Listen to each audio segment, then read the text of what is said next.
अस्सलाम वालेकुम वरहमतुल्लाहि वबरकातुहू। आज हम बात करेंगे रफ़ुल के हवाले से और उन लोगों को एड्रेस करने की कोशिश करेंगे जो इस हवाले में तहकीक कर रहे हैं रफ़ुल के हवाले से और वो किसी नतीजे पर नहीं पहुंच पा रहे अभी। तो उनके लिए एक और कोशिश हमारी तरफ से है कि वो किसी नतीजे पर पहुँचें और एक ऐसी हदीस हम उनको बताएं कि जिसमें अल्लाह के रसूल सल्लल्लाहु अलैहि वसल्लम ने ख़ुद हुक्म दिया हो कि नमाज किस तरह पढ़ी जाए। तो ये रिवायत है सही बुखारी की। इसमें हज़रत मालिक बिन हुवैरस रज़ी अल्लाह ताला अन्हु जो कि 9 हिजरी में इस्लाम लाए और अल्लाह के रसूल सल्लल्लाहु अलैहि वसल्लम के पास आए और इन लोगों ने उनसे नमाज़ पढ़ने का तरीक़ा दीगर चीज़ें सीखी और जब वो जाने लगे तो फिर अल्लाह के रसूल सल्लल्लाहु अलैहि वसल्लम ने उन्हें ताक़ीदन हुक्म दिया कि नमाज उसी तरह पढ़ना जिस तरह मुझे देखा है, यानी कि अल्लाह के रसूल सल्लल्लाहु अलैहि वसल्लम के तरीक़े पर ही नमाज पढ़ना, कोई और तरीक़ा ना इख्तियार कर लेना इस हवाले से। अब हम इसके आगे चलते हैं कि जब मालिक बिन हुवैरस एक जगह पर गए, वहाँ पर लोगों को उन्होंने अल्लाह के रसूल सल्लल्लाहु अलैहि वसल्लम की नमाज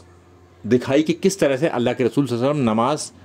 पढ़ते थे, जबकि वो नमाज का वक्त नहीं था और वो चाहते भी नहीं थे उस वक्त नमाज पढ़ना, मगर लोगों को बताने के लिए। अब ये बात हो रही है आखिरी वक्त में इन्होंने इस्लाम लाए, अल्लाह के रसूल सल्लल्लाहु अलैहि वसल्लम को देखा और फिर आगे वो किस तरह से दावत देते, क्योंकि अल्लाह के रसूल सल्लल्लाहु अलैहि वसल्लम का हुक्म था ताकि कि नमाज उसी तरह पढ़ना जिस तरह मुझे देखना। तो फिर उन्होंने नमाज पढ़ के दिखाई लोगों को और वो पहली रकत के बाद बैठ जाते 2 सजदों के बाद और फिर खड़े होते। ये अल्लाह के रसूल सल्लल्लाहु अलैहि वसल्लम का तरीक़ा था। तो अब क्योंकि हनाफ 2 सजदों के बाद बैठते नहीं हैं, डायरेक्ट खड़े हो जाते हैं, तो इन्होंने एक हरबा इस्तेमाल किया इसमें कि कहा कि अल्लाह के रसूल सल्लल्लाहु अलैहि वसल्लम क्योंकि बूढ़े हो गए थे लिहाजा इसलिए वो बैठ कर उठा करते थे।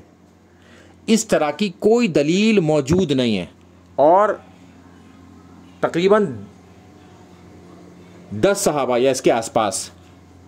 लोगों ने ये हदीस एक्सेप्ट की है कि अल्लाह के रसूल सल्लल्लाहु अलैहि वसल्लम बैठ कर उठते थे। किसी ने ये नहीं कहा उसमें कि जवानी में डायरेक्ट खड़े हो जाते थे और जब उनका बुढ़ापा आ गया तो वो बैठ कर उठते थे। ये बातिल दलील ये पेश करते हैं, सिर्फ हनाफ इसलिए पेश करते हैं क्योंकि ये डायरेक्ट खड़े होते हैं। अब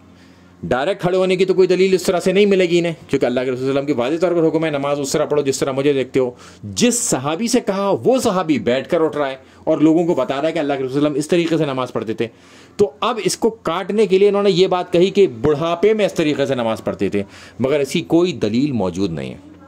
कि बुढ़ापे में उन्होंने नमाज पढ़ने का तरीका बदल दिया था। आप इसका JPG का स्क्रीनशॉट भी ले सकते हैं इस हवाले से, शेख अलबानी का जो मौक़िफ़ है और वो क्या बताते हैं इस हवाले से। अब हम चलते हैं इसके आगे। अब ये वही सहाबी हैं जिनको हुक्म किया था अल्लाह के रसूल सल्लल्लाहु अलैहि वसल्लम ने कि नमाज उस तरह पढ़ना जिस तरह मुझे देखा है। अब वो 2 सजदों के बाद बैठ कर उठा करते थे और तीसरा वो रफ़ुल करते थे रुकू से पहले रुकू के बाद, और ये ही नमाज का तरीक़ा अल्लाह के रसूल सल्लल्लाहु अलैहि वसल्लम की तरफ से वो बताते थे। अल्लाह के रसूल सल्लल्लाहु अलैहि वसल्लम आखिरी वक्त तक नमाज पढ़ते थे रफ़ुल के साथ और वो बैठ कर ही उठते थे। और हनाफ का ये जो बातिल तरीक़ा था, अब तक वो बताते थे लोगों को कि बगलों में बुत लाते थे इसलिए रफ़ुल हुआ करता था, आखिरी वक्त में छोड़ दिया था, वो भी तरकीब इनकी निकल गई। और वो ये कहते हैं कि अल्लाह के रसूल सल्लल्लाहु अलैहि वसल्लम का हुक्म दिखाओ रफ़ुल के हवाले से। तो अब ये हुक्म भी आ गया कि नमाज उस तरह पढ़ो जिस तरह मुझे देखते हो, और जिस सहाबी से कहा वो नमाज जो पढ़ के दिखा रहा है लोगों को, वो 2 सजदों के बाद बैठ कर उठता है और रुकू से पहले और रुकू के बाद रफ़ुल भी करता है वो सहाबी। अब इससे भी बड़ी कोई चीज़ चाहिए, या हनाफ ये चाहते हैं कि अब एक नई हदीस बनाई जाए जिसमें अल्लाह के रसूल सल्लल्लाहु अलैहि वसल्लम ये कहें बनी हुई हदीस में कि मैंने शुरू दिन से रफ़ुल करना शुरू किया रुकू से पहले रुकू के बाद और तीसरी रकत में खड़े होते हुए, और इसे मैंने आखिरी वक्त तक किया और मैं तुम्हें ताकीद करता हूँ कि रफ़ुल करना इसी तरीके से। अब ये हदीस बनाई तो नहीं जाएगी, तो जो चीज़ मौजूद है